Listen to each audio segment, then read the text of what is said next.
네, 선생님들 안녕하세요. 시도 때도 없이 말 거는 학생, 이렇게 했어요 라는 주제를 가지고 이야기를 할 을지중학교 오소정입니다.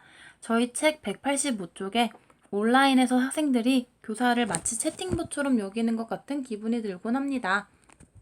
필요한 질문만 툭툭 던질 때 어떻게 해야 할까요? 이 질문에 대한 저의 사례이자 꿀팁을 좀 대방출해 보도록 하려고 합니다. 일단 여러분도 이런 일을 고민하신 적이 있으실 거예요. 주말인데도 학생들이 막 연락을 해오는 거. 사실 이거는 온라인 상황이라고 그런 것만은 아니고 오프라인에서 충분히 있었던 이야기죠. 그리고 아무런 인사 없이 용건만 딱 말을 해요. 뭐 해요? 뭐 해요? 이렇게 질문만 던지는 거. 우리를 고객센터로 아나? 아니면 우리를 뭐 답변해주는 기계로 아나? 좀 기분이 좋지는 않으셨을 거예요. 그래서 저는 어떻게 하면 좋을까 하다가 학생들한테 예의를 가르쳐야 된다고 생각을 했어요. 아, 잘 몰라서 그렇구나. 차근차근 알려주자 마음을 가라앉히게 되었습니다. 그럼 지금부터 제가 어떻게 대응을 했는지 그 사례와 꿀팁을 자세히 알려드리도록 하겠습니다. 첫 번째, 일단 반 전체 대상이긴 한데요. 이 방법이 조금은 특이할 수 있어요. 우리를 채팅봇으로 아는 순간 채팅봇인 듯 아닌 듯 무한 반복을 하는 거예요. 제가 얘기를 하고 싶은 꼬릿말을 딱 만들어서 이것을 학생들의 단톡방에 계속 전달을 했습니다.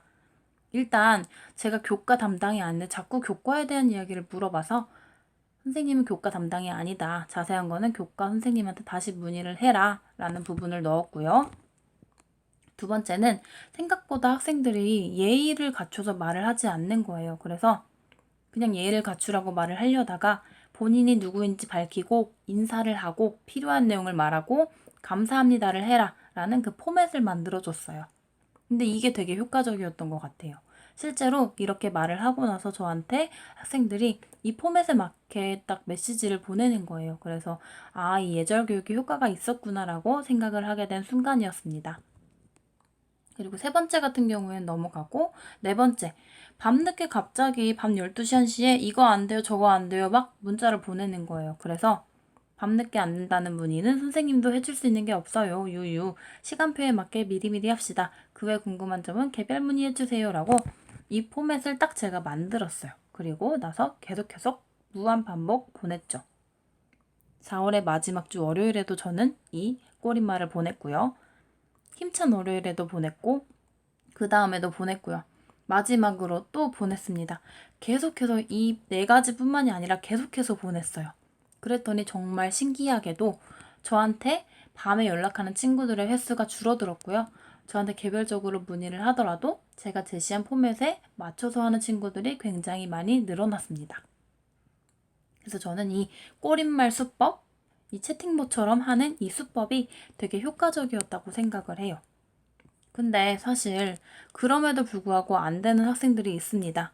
그 학생들에게는 개인을 대상으로 자동응답 메시지를 전송했어요.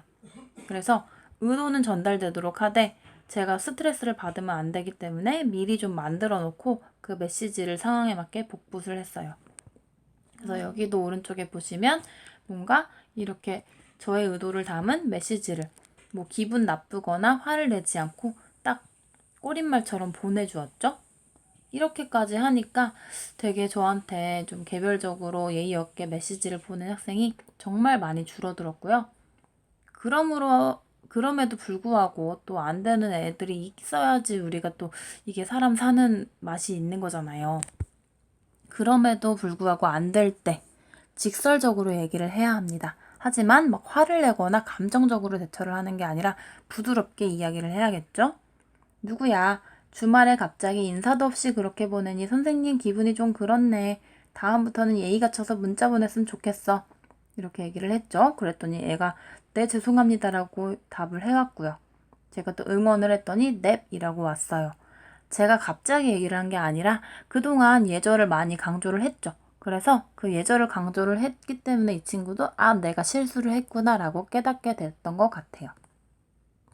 그래서 단계별로 가르치자. 첫 번째는 이 부분이 제일 중요한데 꼬릿말의 예절 메시지 무한 반복 그랬더니 오른쪽 보시면 저희 반 학생들이 저한테 보낸 카톡이에요. 안녕하세요 선생님 누구입니다. 인사도 하고 신원도 밝혔어요. 뭔가 물어본 다음에 네, 감사합니다라고 또 감사 인사까지 하는 매너 있는 우리 반 친구 아주 칭찬합니다. 그리고 맨 오른쪽 친구는 되게 좋아진 친구예요. 그래서 주말에 저한테 연락을 했는데도 선생님 안녕하세요. 저 무모 학생입니다. 주말 밤에 쉬시는데 죄송하지만 이러면서 얘기를 하죠. 제가 답변을 했더니 감사합니다라고 또 인사를 하네요. 아주 매너 있게 변했어요. 그리고 또 밑에 학생도 저한테 인사를 하고 자기의 궁금한 점을 이야기를 해주었고요. 그래서 사실 이런 부분들이 뭐 꿀팁이라면 꿀팁일 수 있는데요. 저한테는 굉장히 효과적인 방법들이었습니다. 선생님들께 조금이나마 도움이 되셨으면 좋겠고요. 혹시나 또 궁금한 점이 있으시다면 카카오톡에 교사가 진짜 궁금해하는 온라인 수업을 검색해 주세요. 그러면은 뭐 궁금한 점을 이야기해 주시면 친절하게 답변을 해드리겠습니다. 네, 저는 여기까지 말씀드리려고 하고요. 선생님들을 정말 응원합니다. 들어주셔서 감사합니다.